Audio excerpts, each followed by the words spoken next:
നമസ്കാരം, പ്രൈം ന്യൂസിലേക്ക് സ്വാഗതം. ആദ്യം പ്രധാന വാർത്തകൾ. പമ്പയിൽ നടക്കുന്ന ആഗോള അയ്യപ്പ സംഗമത്തിനുള്ള ഒരുക്കങ്ങൾ തുടങ്ങി. പ്രളയത്തിൽ തകർന്ന രാമമൂർത്തി മണ്ഡപ പ്രദേശത്ത് ജർമ്മൻ സാങ്കേതിക വിദ്യയിൽ 30,000 ചതുരശ്ര അടി വിസ്തീർണമുള്ള പ്രധാന പന്തലിന്റെ നിർമ്മാണം ആരംഭിച്ചു. അന്താരാഷ്ട്ര നിലവാരത്തിൽ സമ്മേളനം നടത്തുന്നതിനുള്ള ക്രമീകരണങ്ങളാണ് പമ്പയിൽ ഒരുങ്ങുന്നത്. മുഖ്യമന്ത്രി പിണറായി വിജയൻ സമ്മേളനം ഉദ്ഘാടനം ചെയ്യും.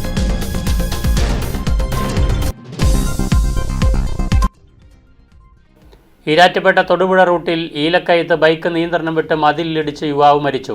പൂഞ്ഞാർ പനച്ചകിപ്പാറ മറ്റക്കാട്ട് ഓമനക്കുട്ടൻ്റെ മകൻ അഭിജിത്താണ് മരിച്ചത്. 28 വയസ്സായിരുന്നു.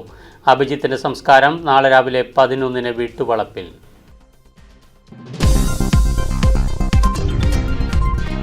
ശബരിമല സീസൺ അടുത്തിരിക്കെ എരുമേലി ടൗണിൽ അഗ്നിരക്ഷാ നിലയം ആരംഭിക്കുന്നതിന് സ്ഥലം കണ്ടെത്താനുള്ള നീക്കം ഫലവത്തായില്ല. സർവകക്ഷി യോഗത്തിലെടുത്ത തീരുമാനമാണ് നടപ്പിലാക്കാൻ കഴിയാതെ പ്രതിസന്ധി സൃഷ്ടിക്കുന്നത്.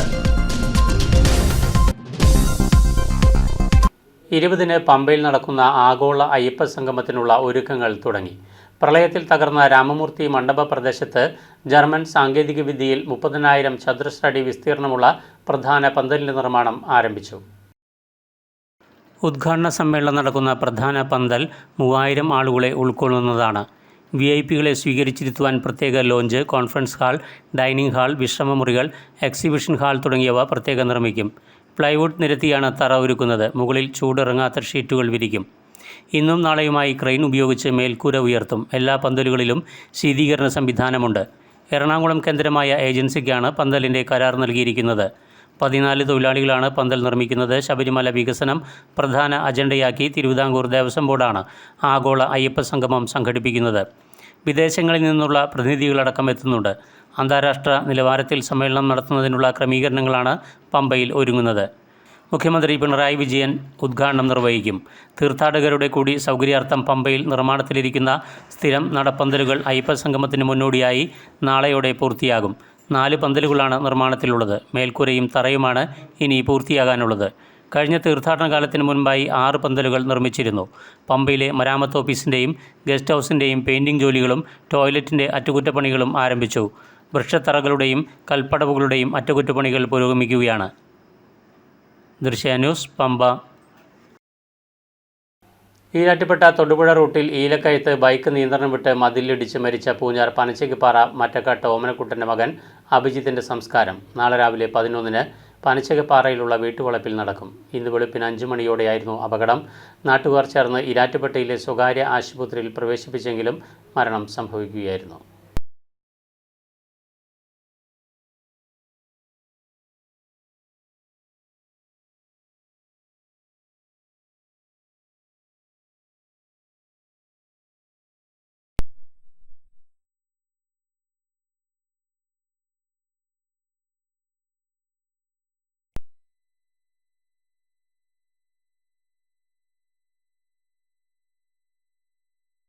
ശബരിമല സീസൺ അടുത്തിരിക്കെ ടൗണിൽ അഗ്നിരക്ഷാ നിലയം ആരംഭിക്കുന്നതിന് സ്ഥലം കണ്ടെത്താനുള്ള സർവകക്ഷി യോഗ തീരുമാനം നടപ്പിലായില്ല.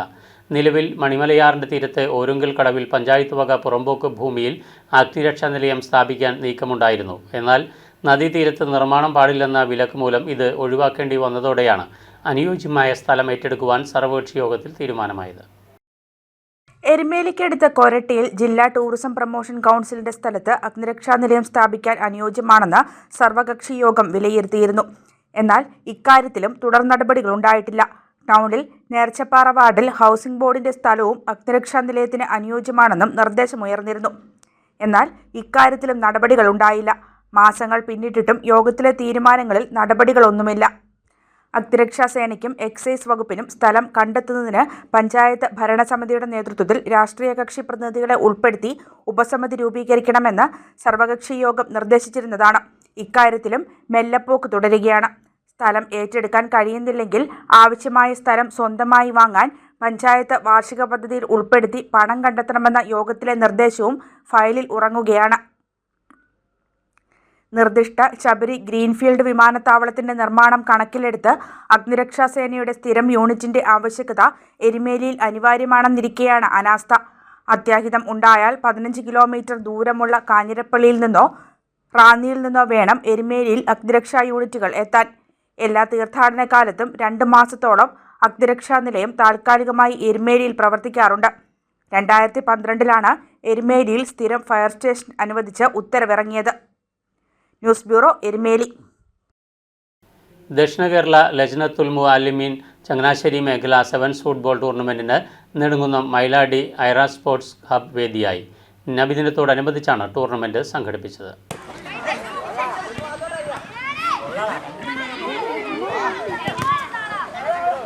പ്രവാചകൻ മുഹമ്മദ് നബിയുടെ 1500ാമത് ജന്മദിനത്തോടനുബന്ധിച്ച് ദക്ഷിണ കേരള ലജ്നത്തുൽ മുഅല്ലിമീൻ ചങ്ങനാശ്ശേരി മേഖല മദ്രസ വിദ്യാർത്ഥികൾക്കായി സംഘടിപ്പിച്ച സെവൻസ് ഫുട്ബോൾ ടൂർണമെന്റിൽ 14 മദ്രസകളിൽ നിന്നായി 8 ടീമുകളാണ് പങ്കെടുത്തത്. ടൂർണമെന്റിന് നെടുങ്കുന്നം മൈലാടി ഐറ സ്പോർട്സ് ഹബ് വേദിയായി. ചങ്ങനാശ്ശേരി പുതൂർപ്പള്ളി ചീഫ് ഇമാം AP ശിഹാർ മൗലവി അൽ കൗസരി കിക്ക് ഓഫ് ചെയ്ത് മത്സരം ആരംഭിച്ചു.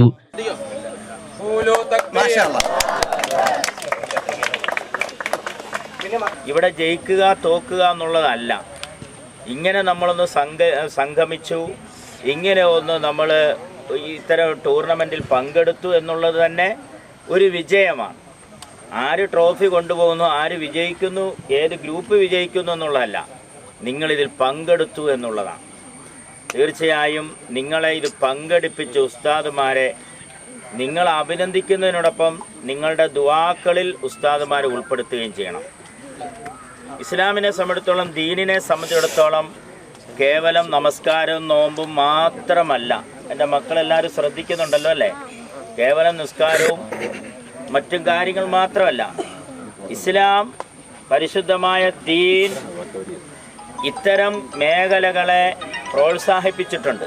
മേഖലാ president Mansoor Moulavi Al Qasimi, secretary Muhammad Ameen Moulavi Baqavi, treasurer Noufal Mannani, രക്ഷാധികാരി Haider Usthad, joint secretary Mujeeb Falahi, vice president Muhammad Rifan Baqavi, ക്ഷേമനിധി കൺവീനർ സിദ്ദിഖ് മൗലവി, എക്സിക്യൂട്ടീവ് അംഗങ്ങളായ അൽ അമീൻ ബാഖവി, സിദ്ദിഖ് മന്നാനി, ജലീൽ മൗലവി, സജീർ മൗലവി, നിഷാദ് മൗലവി, നൌഫൽ ഹുസ്നി എന്നിവർ പ്രസംഗിച്ചു.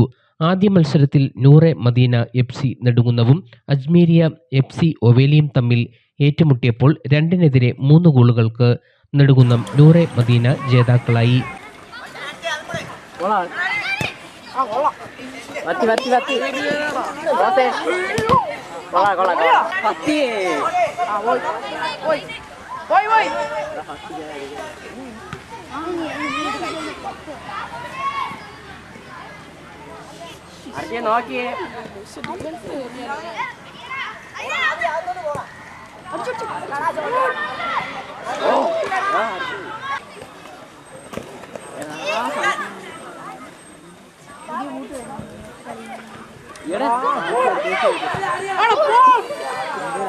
ഫൈനലിൽ നൂറെ മദീന FC നെടുങ്കുന്നവും അൽ ഇത്തിഫാഖ് FC നേർച്ചപ്പാറയും ഏറ്റുമുട്ടിയപ്പോൾ 2-നെതിരെ 3 ഗോളുകൾക്ക് നൂറെ മദീന നെടുങ്കുന്നം ജേതാക്കളായി.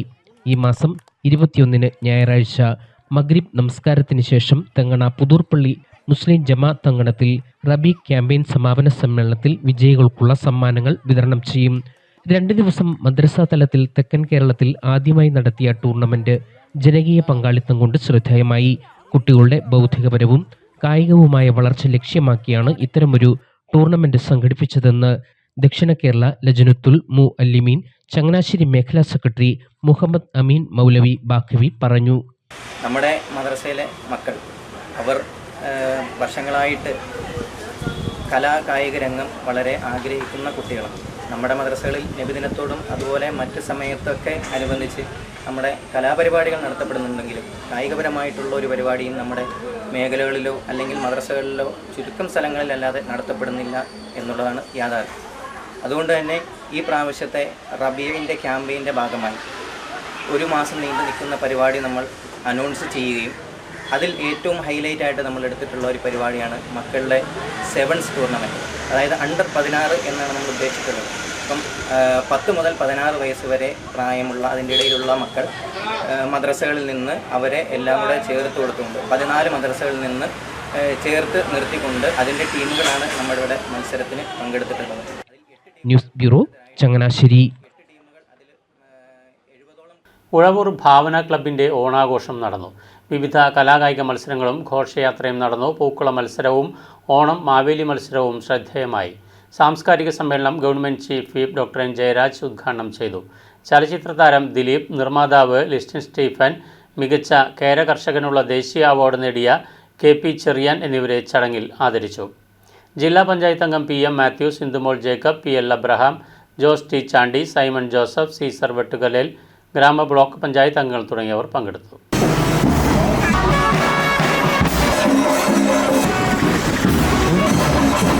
ആസ്വദിക്കണമെന്ന് ഓർമ്മപ്പെടുത്തുകയാണ്.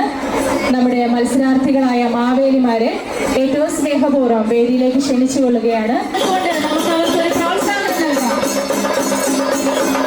ഒരു കാലഘട്ടത്തിൽ കലാരംഗത്തൊക്കെ പ്രവർത്തിച്ച ഒട്ടേറെ വ്യക്തിത്വങ്ങൾ കൂടി ആരംഭിച്ച് പിന്നീട് അടുത്ത തലമുറയിലേക്ക് കൈമാറി ഈ നാടിൻ്റെ സാമൂഹിക സാംസ്കാരിക പ്രവർത്തനങ്ങളുടെ ഏറ്റവും മികച്ച കേന്ദ്രമായി അതിൻ്റെ പ്രവർത്തന മികവ് കൊണ്ട് നിങ്ങളുടെയൊക്കെ ഹൃദയത്തിൽ ഏറെ സ്ഥാനം പിടിച്ച ഭാവന എന്ന ഈ പ്രസ്ഥാനം, ഈ സാംസ്കാരിക സംവിധാനം തീർച്ചയായിട്ടും ഇന്നത്തെ കാലഘട്ടത്തിൽ ആളുകൾ മറ്റു തരത്തിലുള്ള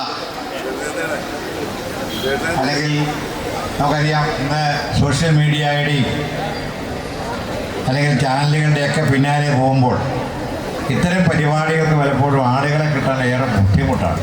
സാധാരണ ഒരു ക്ലബ്ബ് എന്നൊക്കെ പറയുമ്പോൾ നമ്മൾ ഒരു ഓഡിറ്റോറിയത്തിൽ കൂടി എല്ലാവരും അങ്ങനെയുള്ളൊരു അവസ്ഥയാണ്. ഞാൻ ആ അന്തരീക്ഷമാണ് പ്രതീക്ഷിച്ചത്. പക്ഷെ ഇവിടെ വന്നപ്പോഴാണ് വളരെ ജനകീയമായിട്ടുള്ള ഒരു പരിപാടിയാണിത് എന്നെനിക്ക് ബോധ്യപ്പെട്ടു.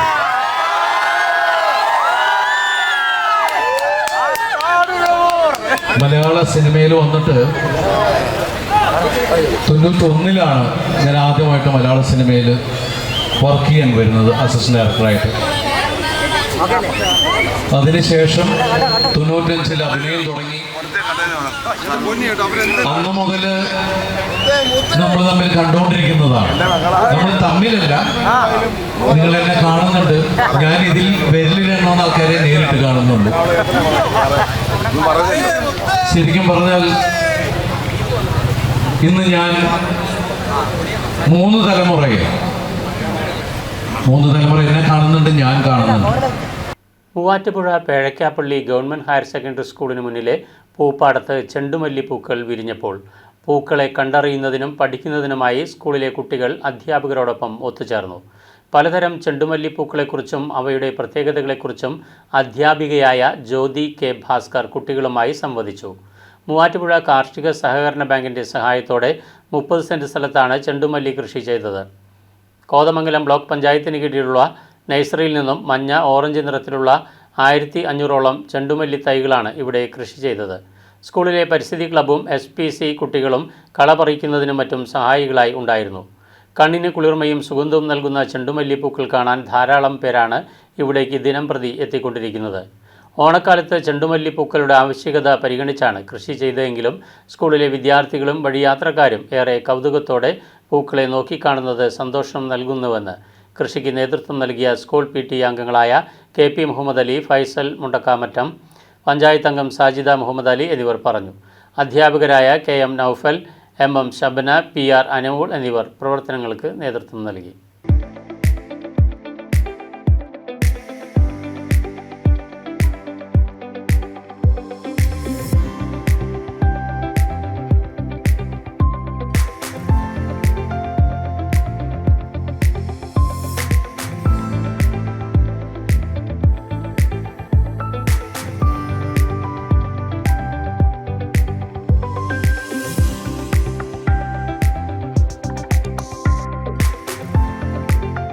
നിങ്ങൾക്ക് ഇതുപോലെ ഒരു ബന്ദി നമ്മുടെ ഓണത്തിന് നിങ്ങളെല്ലാവരും വീട്ടിലൊരു പൗപ്പത്തെണ്ണം നട്ട് കഴിഞ്ഞാൽ 2 കളറ് എല്ലാ തൈകളും മേടിക്കാൻ കിട്ടും. നട്ട് കഴിഞ്ഞാൽ നമുക്ക് ആവശ്യമുള്ള പൂക്കളെല്ലാം കിട്ടും. വളരെ മനോഹരമാണ്. നിങ്ങൾ കണ്ട് നല്ല രസമല്ലേ? നല്ല രസം. എല്ലാവർക്കും ഇഷ്ടപ്പെട്ടില്ലേ? പൂക്കൾ കണ്ടപ്പോൾ പൂക്കൾ തിന്നാൻ തോന്നുന്നുണ്ടോ, പറിക്കാൻ തോന്നുന്നുണ്ടോ? പറിക്കാൻ തോന്നുന്നുണ്ട് അല്ലേ? പൂക്കൾ പറിക്കുന്നതല്ല, പൂക്കൾ കാണുന്നതാണ് നമുക്ക് ഭംഗി. ഇത് പറിച്ചു കഴിഞ്ഞാൽ അപ്പം അതിൻ്റെ ഭംഗി പോയില്ലേ? അപ്പോൾ പൂക്കൾ പറിക്കുമല്ല, പൂക്കൾ കാണുവാണ്. പൂക്കൾ കാണാൻ വേണ്ടിയാണ് നമ്മൾ പൂക്കളിട്ട് നമുക്ക് കാണാൻ വേണ്ടി, പൂക്കൾ അത്തപ്പൂക്കൾ ഇടുന്നതിനാ കാണാൻ വേണ്ടി ഇല്ലേ? അപ്പൊ കാണാനാണ് നമുക്ക് ഏറ്റവും ഇഷ്ടം. നമ്മള് ബന്ദിപ്പൂക്കൾ എന്ന് വിളിക്കുന്ന ഈ ചെടി ചെണ്ടുമല്ലി എന്ന് അറിയപ്പെടുന്നതാണ്. നല്ല ഭംഗിയാണ് ഇതല്ലേ, നല്ല രസമല്ലേ? ഓണത്തിനൊക്കെ പൂക്കളിടാനൊക്കെ നമ്മൾ ഒരുപാട് ഉപയോഗിക്കുന്ന ചെടികളാണ്. പക്ഷെ ഈ ചെടി നമ്മുടെ നാട്ടില് രൂപം കൊണ്ടൊരു ചെടിയല്ല. ഇത് വിദേശത്ത് നിന്ന് നമ്മുടെ നാട്ടിലേക്ക് എത്തിച്ചേർന്ന ഒരു ചെടിയാണ്. ഇതിന്റെ ജന്മദേശം ഏതാണെന്ന് നിങ്ങൾക്കറിയോ? ചെണ്ടുമല്ലിയുടെ ജന്മദേശം മെക്സിക്കോയാണ് ചെണ്ടുമല്ലിയുടെ ജന്മദേശം. പിന്നെ ഇങ്ങനെ ഈ കാണുന്ന ഭംഗിക്ക് അപ്പുറം ഇതിന് ധാരാളം ഔഷധ ഗുണങ്ങളുണ്ട്. നമ്മൾ പച്ചക്കറിയൊക്കെ കൃഷി ചെയ്യുമ്പോൾ പണ്ട് മുതലേ ആളുകൾ ആ പച്ചക്കറി തോട്ടത്തിൻ്റെ ചുറ്റുമുള്ള സ്ഥലത്ത് ഈ ചെണ്ടുമല്ലിപ്പൂവും കൃഷി ചെയ്തു വന്നിരുന്നു.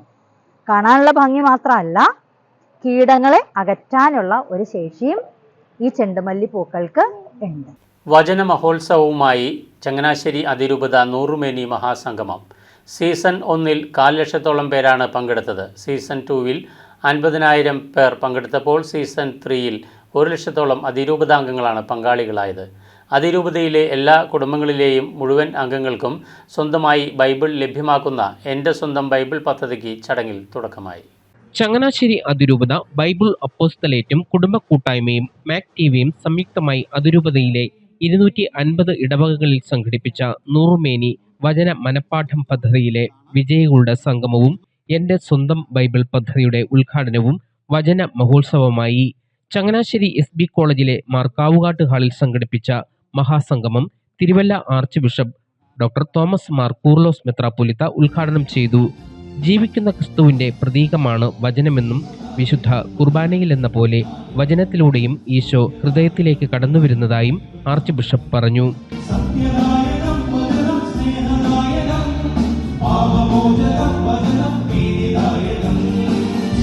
നമ്മുടെ ജീവിതത്തിൽ വചനം എന്ന് പറയുന്നത് എഴുതപ്പെട്ട ചില അക്ഷരങ്ങളല്ല, ചില അക്ഷരങ്ങളുടെ കൂട്ടായ്മ ഒരുമിച്ച് വരുമ്പോൾ നമ്മൾ പറയുന്ന വചനമല്ല. വചനം എന്ന് പറയുന്നത് ജീവിക്കുന്ന ക്രിസ്തുവിന്റെ പ്രതീകമാണ്, ക്രിസ്തു തന്നെയാണ്. അപ്പം നമ്മൾ കർത്താവിനെ കണ്ടുമുട്ടുന്നത് ഈ വചനത്തിലൂടെയാണ്. ചങ്ങനാശ്ശേരി അതിരൂപത ആർച്ച് ബിഷപ്പ് മാർ തോമസ് തറയിൽ ചടങ്ങിൽ അധ്യക്ഷനായിരുന്നു. 119 സങ്കീർത്തനം മനഃപ്പാഠമാക്കിയ 2ാം ക്ലാസ് വിദ്യാർത്ഥികളായ ലൂക്ക രാകേഷ്, ഇവാൻ വി ബിജോയ് എന്നിവർക്ക് പേഴ്സണൽ ബൈബിൾ നൽകി എൻ്റെ സ്വന്തം ബൈബിൾ പദ്ധതിയുടെ ഉദ്ഘാടനം മാർ തോമസ് തറയിൽ നിർവഹിച്ചു. പുതിയ നിയമവും 150 സങ്കീർത്തനങ്ങളും ഉൾപ്പെടുത്തി ആകർഷകമായി തയ്യാറാക്കിയ പ്രത്യേക എഡിഷൻ ബൈബിളാണ് അതിരൂപതയിലെ എല്ലാ കുടുംബങ്ങളിലും വിതരണം ചെയ്യുന്നത്. വികാരി ജനറൽ മോൺസിഞ്ഞോർ ആന്റണി ഏത്തക്കാട്ട് മുഖ്യപ്രഭാഷണം നടത്തി. ചലച്ചിത്ര നടൻ സിജോയ് വർഗീസ് നൂറുമേനി സീസൺ 4 ഉദ്ഘാടനവും പഠന പുസ്തക പ്രകാശനവും നിർവഹിച്ചു. പ്രൊഫസർ ജോസഫ് ടിറ്റോ, സിസ്റ്റർ ചെറുപുഷ്പം, ജോസി കടന്തോട്, മറിയം ജോർജ്, സ്കറിയ വടക്കൽ എന്നിവർ പുസ്തകം ഏറ്റുവാങ്ങി.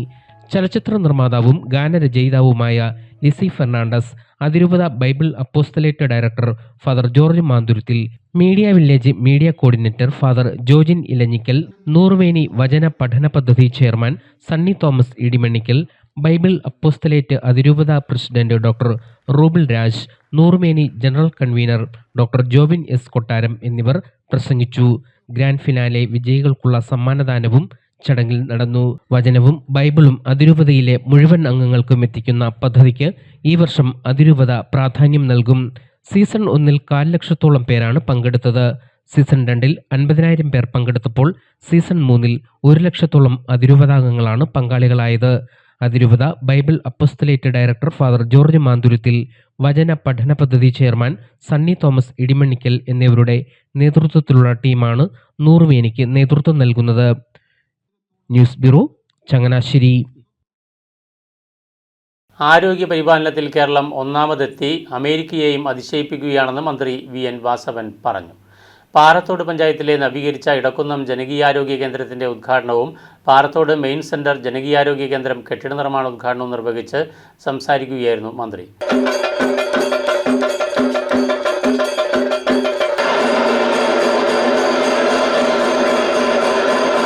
ഇപ്പോൾ തിരുവനന്തപുരത്തും കൊച്ചിയിലുമൊക്കെ ഏറ്റവും വലിയ സൂപ്പർ സ്പെഷ്യാലിറ്റിയുടെ മുഴുവൻ ഷെയറും അവർ വാങ്ങി കൂട്ടിക്കഴിഞ്ഞിരിക്കുന്നു.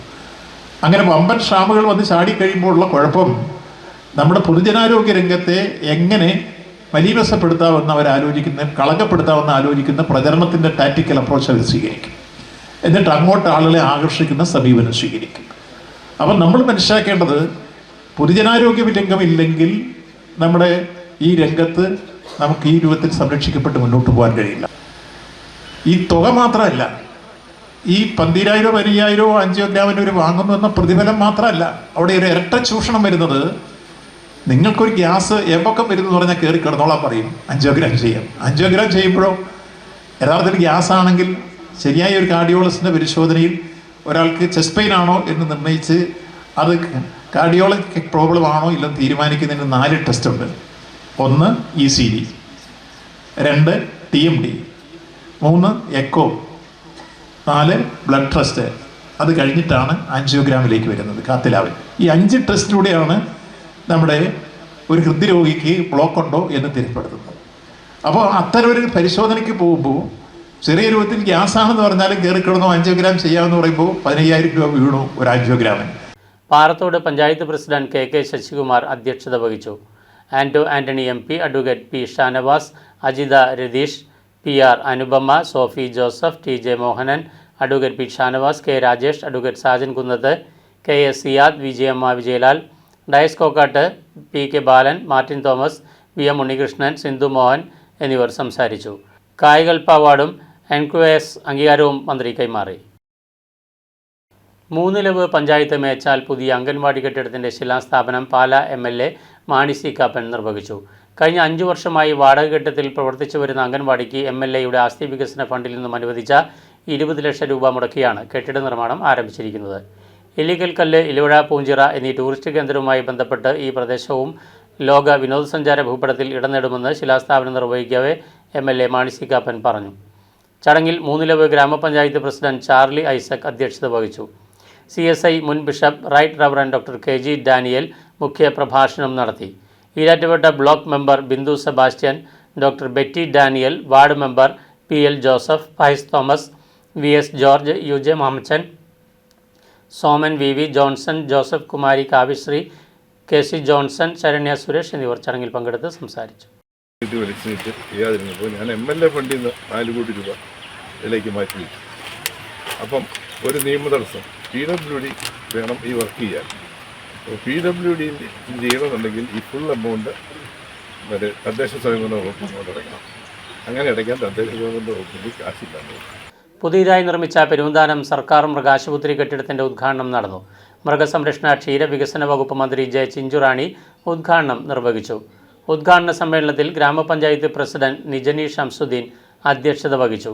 ഇടുക്കി ജില്ലാ മൃഗസംരക്ഷണ ഓഫീസർ ഡോക്ടർ മിനി ജോസഫ് പദ്ധതി വിശദീകരണം നടത്തി. ഇടുക്കി ജില്ലാ panchayat president Rarichand Neeranakunnel mobile surgery anchoring യൂണിറ്റിൻ്റെ ആരംഭം കുറിച്ചു. Azhutha block panchayat president OV Joseph ഈ സമൃദ്ധ പദ്ധതിയുടെ ലോഗിൻ നിർവഹിച്ചു. യോഗത്തിൽ ജില്ലാ പഞ്ചായത്ത് അംഗം KT ബിനു, അഴുത ബ്ലോക്ക് പഞ്ചായത്ത് അംഗം KR വിജയൻ, ഗ്രാമപഞ്ചായത്ത് പ്രസിഡന്റുമാരായ Molly Dominic, R Dineshan, Ammini Thomas, KM Usha, Daisy Sebastian, panchayat vice president ER Baiju തുടങ്ങിയവർ പ്രസംഗിച്ചു. സംസ്ഥാന സർക്കാരിൻ്റെ 60 ലക്ഷം രൂപ വിനിയോഗിച്ചാണ് കെട്ടിടം നിർമ്മിച്ചത്. നമുക്ക് വളരെ പെട്ടെന്ന് തന്നെ അതിൻ്റെ ഘടകങ്ങൾ അല്ലെങ്കിൽ അതൊക്കെ പൂർത്തീകരിച്ചുകൊണ്ട് ആ സ്ഥലം നമുക്ക് അനുവദിപ്പിക്കുവാൻ റവന്യൂ വിഭാഗത്തെ കൊണ്ട് കഴിയും. ഞങ്ങൾ പല സ്ഥലങ്ങളിൽ ഇതുപോലെ ഞങ്ങളുടെ മേഖലകളിൽ ഒഴിഞ്ഞ സ്ഥലങ്ങൾ കിടപ്പില്ല. ഒഴിഞ്ഞതെല്ലാം ഞങ്ങൾ പലപ്പോഴും അത് കണ്ടെത്തി വിവിധ മൃഗാശുപത്രികൾ ചെയ്യുന്നുണ്ട്, വില്ലേജ് ഓഫീസുകൾ ചെയ്യുന്നുണ്ട്, അതുപോലെ കൃഷിഭവൻ ചെയ്യുന്നുണ്ട്. ഇവിടെ അത്തരത്തിലുള്ള സ്ഥലങ്ങൾ എത്രയും പെട്ടെന്ന് റോഡിൻ്റെ വൈഡനിങ് അല്ലെങ്കിൽ പുതിയ റോഡ് എടുക്കുന്നതിന് മുമ്പ് സ്ഥലം എടുത്തു വരുമ്പോഴത്തേക്ക് നമുക്കറിയാം കുറച്ചുകൂടി സമയം പിടിക്കും. അതിന് മുമ്പ് തന്നെ നമുക്ക് സ്ഥലം അനുവദിപ്പിക്കുവാനും അതുപോലെ ഈ വില്ലേജ് ഓഫീസ് സ്ഥാപിതമാക്കുവാൻ നമുക്ക് റവന്യൂ മന്ത്രിയുമായിട്ട് ബന്ധപ്പെടാം എന്നുള്ളതും ഈ അവസരത്തിൽ ഞാൻ പറഞ്ഞിട്ടുള്ളതാണ്. ഞങ്ങളൊക്കെ പല ഘട്ടങ്ങളിലും സ്ഥലമെടുക്കുവാൻ വേണ്ടി, ഇപ്പോൾ ആശുപത്രിക്ക് സ്ഥലമില്ലെങ്കിൽ അത് നമ്മൾ ഒഴിഞ്ഞ് ഇതുപോലെ റവന്യൂ ഭൂമി ഉണ്ടെങ്കിൽ വളരെ പെട്ടെന്ന് തന്നെ നമുക്ക് അത്തരത്തിലുള്ള തീരുമാനമെടുത്ത് മുകളിൽ കൊടുത്താൽ താഴെ നമ്മുടെ വില്ലേജ് ഓഫീസിൽ നിന്ന് തന്നെയാണ് ഇതിൻ്റെയൊക്കെ എവിടെയാണ് സ്ഥലം കിടക്കുന്നത്, റവന്യൂ ഭൂമിയാണോ, അത് എത്ര സെന്റുണ്ട്, അതിൻ്റെ കൃത്യമായി കണക്ക് നമ്മുടെ ജില്ലയിൽ കളക്ടറേറ്റിലും അത് എത്തിക്കൊണ്ട് അവിടുന്ന് വീണ്ടും അത് റെക്കമെൻഡ് ചെയ്ത് നമ്മുടെ തിരുവനന്തപുരത്ത് എത്തിയാൽ വളരെ പെട്ടെന്ന് അത് സാങ്ഷൻ ചെയ്ത് കൊടുക്കുവാൻ കഴിയും എന്നുള്ളത് ഈ അവസരത്തിൽ ഞാൻ ചൂണ്ടിക്കാണിച്ചതാണ്. വന്യജീവി നിയമ ഭേദഗതി ബിൽ സംബന്ധിച്ച് കേരള കോൺഗ്രസ് പാർട്ടിയുടെ ഏറ്റവും വലിയ ഇടപെടൽ ഉണ്ടായതായി കേരള കോൺഗ്രസ് ചെയർമാൻ ജോസ് കെ മാണി. 3 പതിറ്റാണ്ടായി മലയോര കർഷകർ അനുഭവിക്കുന്ന ദുരിതമാണ് വന്യമൃഗശല്യം. ഏതൊക്കെ തരത്തിൽ ഭേദഗതി വേണമെന്ന് മന്ത്രിയെയും മുഖ്യമന്ത്രിയെയും കണ്ട് അഭിപ്രായം അറിയിച്ചിരുന്നു. ഇപ്പോഴത്തെ നിയമം സങ്കീർണമാണ്, ഭയാനകമായ നിയമമാണ് കൊണ്ടുവന്നത്. ഭേദഗതിയിലൂടെ വലിയ ആശ്വാസമാണ് ഉണ്ടാകുന്നതെന്നും ജോസ് കെ മാണി പറഞ്ഞു. കഴിഞ്ഞ ഒരു 3 പതിറ്റാണ്ടുകളായി മലയോര കർഷകർ, പ്രത്യേകിച്ച് നമ്മുടെ വനത്തിനോട് ചേർന്ന് കിടക്കുന്ന പ്രദേശങ്ങളും ഇപ്പോൾ നമുക്കറിയാം പട്ടണത്തിലുള്ള സാധാരണക്കാരുടെയും കേരള കോൺഗ്രസ് പാർട്ടിയുടെ ഏറ്റവും പ്രധാനപ്പെട്ട ഒരു ഇടപെടലും ആവശ്യവുമാണ് ഈ വന്യമൃഗവും അല്ലെങ്കിൽ ഹ്യൂമൻ ആനിമൽ കോൺഫ്ലിക്റ്റുമായി ബന്ധപ്പെട്ട് ഉള്ളൊരു നിയമ ഭേദഗതി വേണം എന്ന് പറഞ്ഞത് ഇന്ന് ഇടത് സർക്കാർ നടപ്പിലാക്കി മുന്നോട്ട് പോയിരിക്കുന്നത്.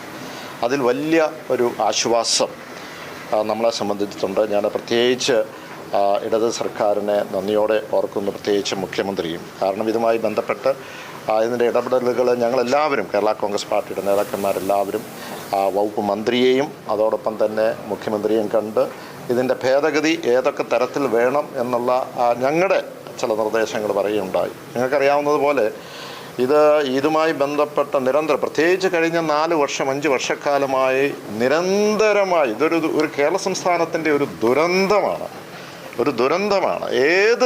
നമുക്കറിയാം സാമൂഹിക പ്രശ്നങ്ങൾ വളരെയധികം ഉണ്ട്, പക്ഷേ ഏറ്റവും പ്രയോറിറ്റി കൊടുക്കേണ്ട ഒരു വിഷയം ഇതാണ് തന്നെയാണെന്ന് ഞങ്ങളൊക്കെ കരുതുന്നത്.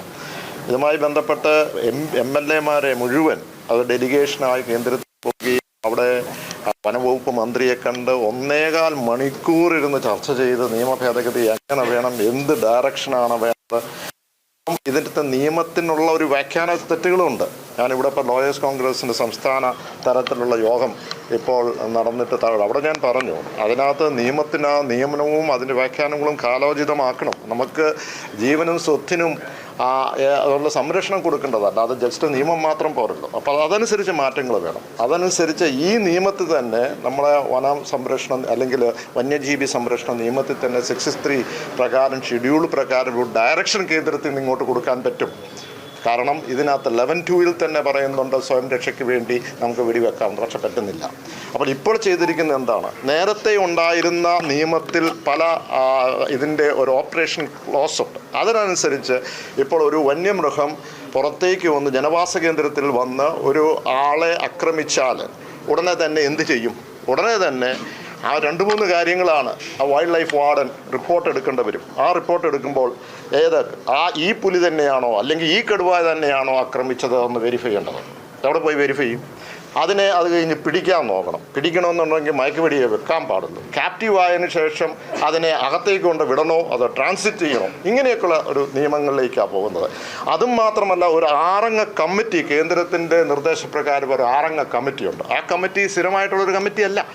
പ്രാദേശികമായി ഓരോ സ്ഥലത്ത് നടക്കുമ്പോൾ ചിലപ്പോൾ പഞ്ചായത്ത് പ്രസിഡന്റ് ഉൾപ്പെടെയുള്ളവർ ചേർന്നുകൊണ്ടുള്ള ഒരു കമ്മിറ്റിയെ രൂപീകരിച്ച് ആ കമ്മിറ്റി സ്റ്റഡി നടത്തി ഇതിനെ വെടിവെക്കാൻ പോകുമ്പോൾ നാശനഷ്ടം മുഴുവൻ ഉണ്ടായി കാണും.